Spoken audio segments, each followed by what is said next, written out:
اس کا جہاں دل کرتا ہے وہ منہ اٹھا کر پھرتی رہتی ہے۔ اس کو شاید اس بات کا اندازہ ہے کہ ساری زندگی اس کے باپ نے ہمارے خرچے اٹھائے ہیں اور ہم اس کے باپ کے دیے ہوئے ٹکڑوں پر پلے ہیں، اس لیے وہ ہمارے گھر میں دن دناتی ہوئی پھرتی رہتی ہے۔ تو امی ایک دم سے میری طرف غصے سے دیکھنے لگی۔ آہستہ بولو، اگر کسی کے کانوں میں تمہاری یہ باتیں پڑ گئیں تو نہ جانے کیا ہوگا۔ پہلے ہی تمہاری چچی بات بے بات لڑنے کے مواقع ڈھونڈتی ہیں، مجھے لگتا ہے کہ اب یہ موقع تم اس کو خود فراہم کرو گے۔ تو میں بے بسی سے امی کی طرف دیکھنے لگا تو ایک دم شبو آپا بھی بول پڑی، امی صحیح کہہ رہی ہیں اسد، تم ابھی بچے ہو، ان باتوں کی نزاکت کو نہیں سمجھتے۔ پہلی بات تو یہ ہے کہ یہ ہمارا اپنا گھر ہے، چچا اور چچی تو ہمیشہ سے یہ چاہتے ہیں کہ ہم یہاں سے نکلیں اور وہ پورے گھر پر قبضہ کر لیں۔ تم جانتے بھی ہو اس گھر کی مالیت کیا ہے؟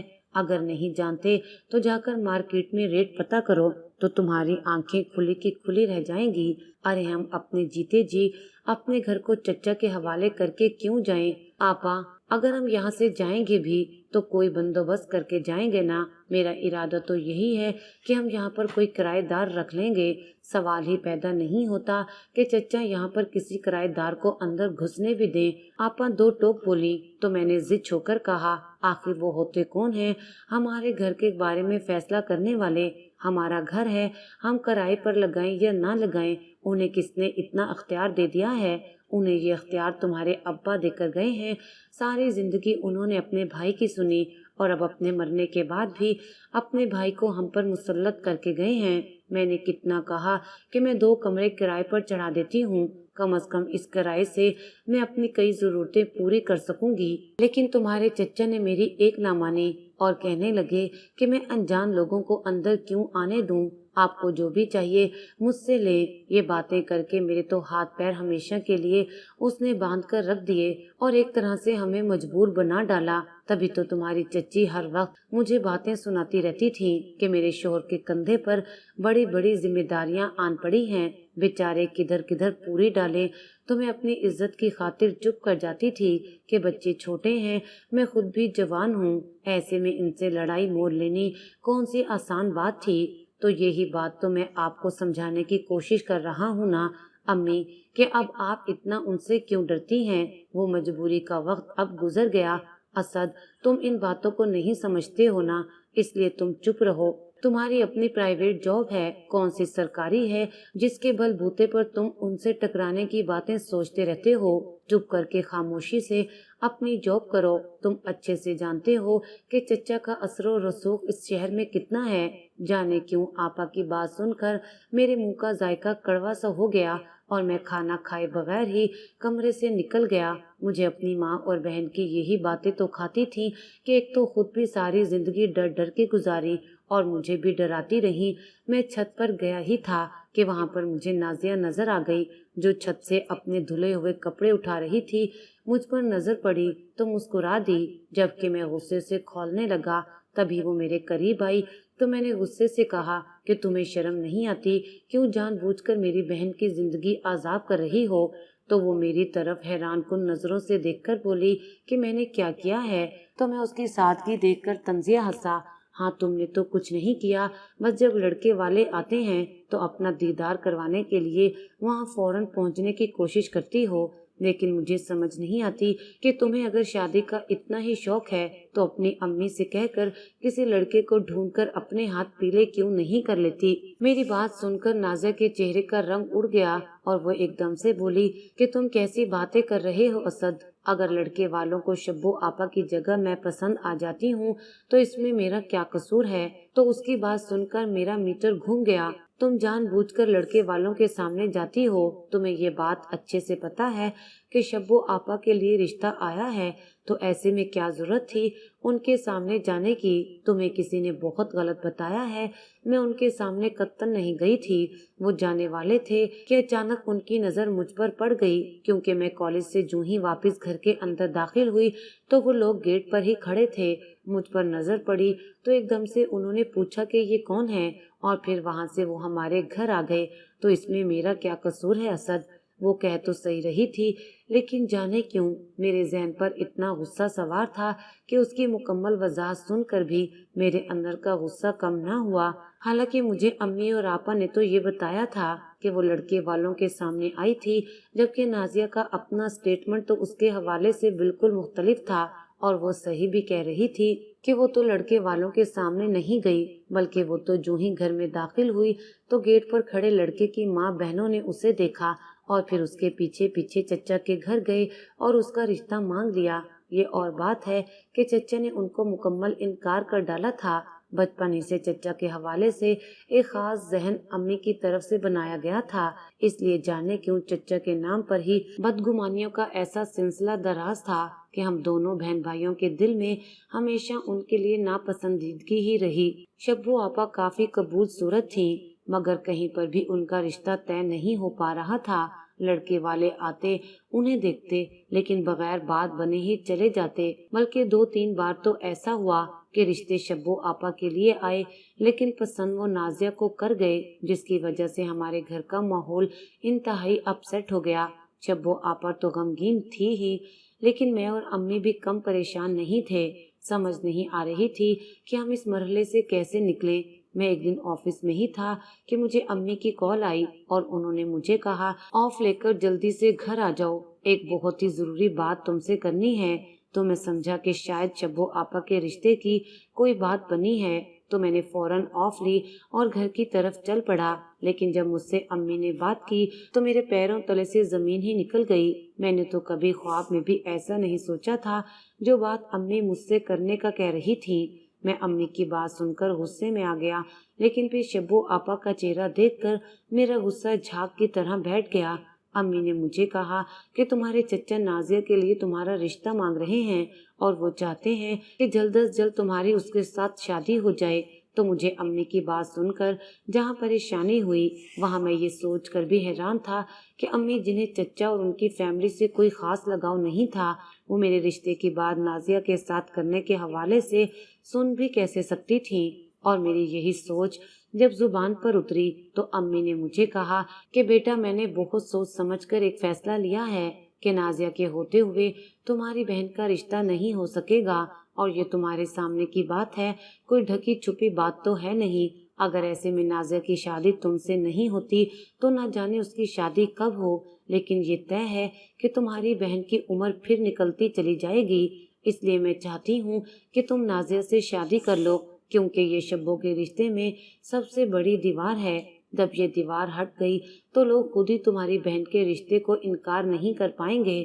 تم ٹھنڈے دل سے سوچ کر مجھے جواب دے دینا، کیونکہ آخری فیصلہ تمہارا ہی ہوگا۔ میں خاموشی سے اپنے کمرے میں آ گیا، لیکن جتنا میں اس فیصلے پر غور کرنے لگا تو مجھے امی کی باتیں صحیح لگنے لگیں۔ اس رشتے کو کرنے میں 2 فائدے تھے، ایک تو چچا ساری زندگی ہمارے احسان مند رہیں گے، اور دوسرا چچا کی تمام پراپرٹی بھی میری پہنچ میں ہوگی، کیونکہ نازیہ ان کی اکلوتی بیٹی تھی اور وہ چچا کی تمام جائیداد کی اکلوتی وارث تھی۔ یوں میری تو 5 ہی انگلیاں گھی شکر میں ہوں گی، تو مجھے اور کیا چاہیے۔ لہٰذا میں نے ہاں کر دی، کیونکہ نازیہ شکل و صورت میں بھی بہت زیادہ حسین تھی، لیکن جانے کیوں مجھے شادی کے بعد بھی اس سے کوئی خاص محبت پیدا نہ ہو سکی، بلکہ چچا نے ہم پر احسان جتا جتا کر ہماری زندگی سے جو سکون ختم کیا، اس کا بدلہ میں اب نازیہ سے لینے لگا۔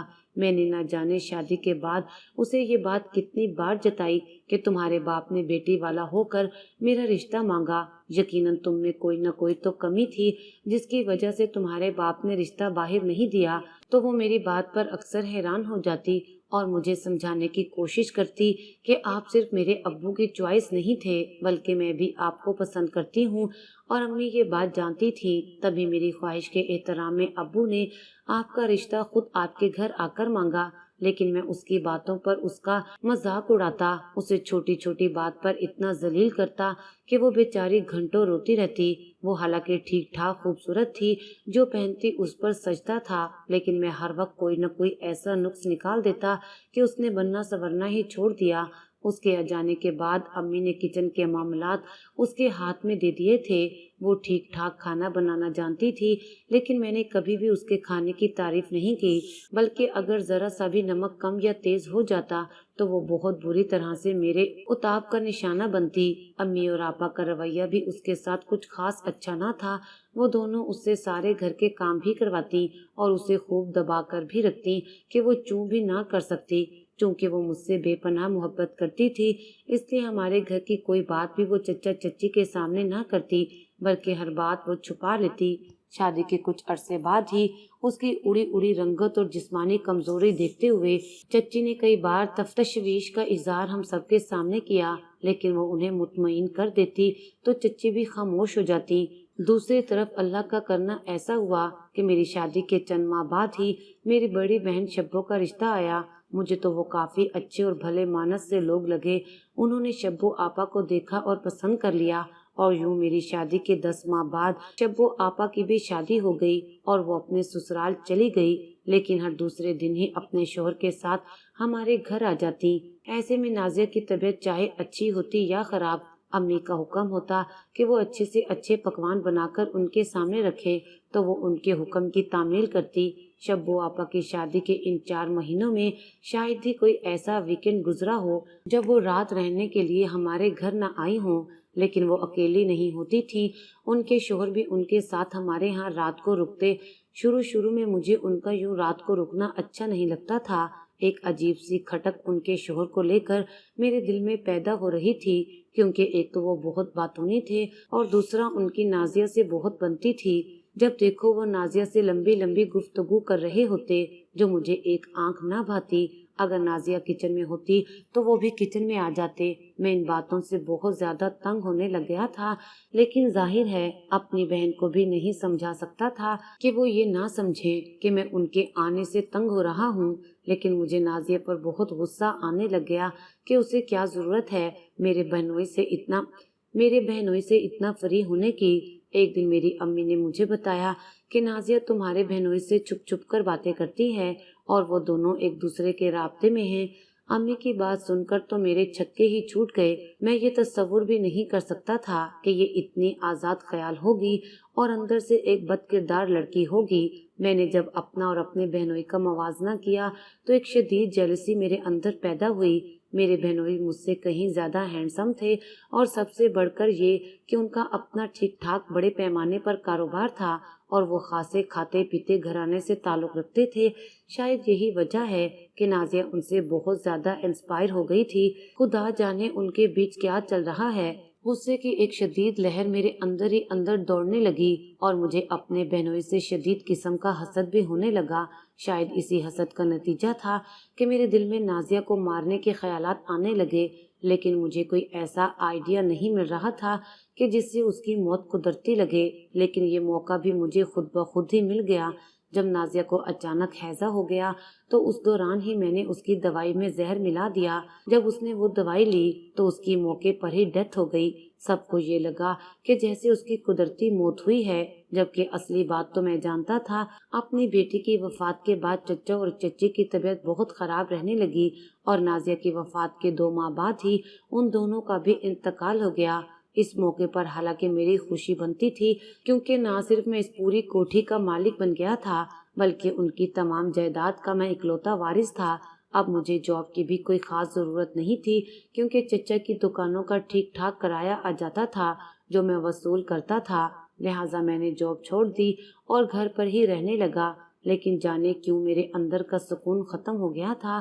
مجھے کسی پل چین نہیں آتا تھا۔ میرا ضمیر مجھے ہر وقت ملامت کرتا کہ میں نے ایک بے گناہ لڑکی کے خون سے اپنے ہاتھ رنگے ہیں، لیکن جب مجھے یاد آتا کہ وہ ایک اچھے کردار کی لڑکی نہیں تھی اور اس کا میرے بہنوئی کے ساتھ چکر چل رہا تھا تو میرا دل بہت برا ہو جاتا۔ اس کو دفنانے کے بعد کبھی بھی اس کی قبر پر نہیں گیا اور نہ ہی کبھی میں نے دعا کے لیے ہاتھ اٹھائے۔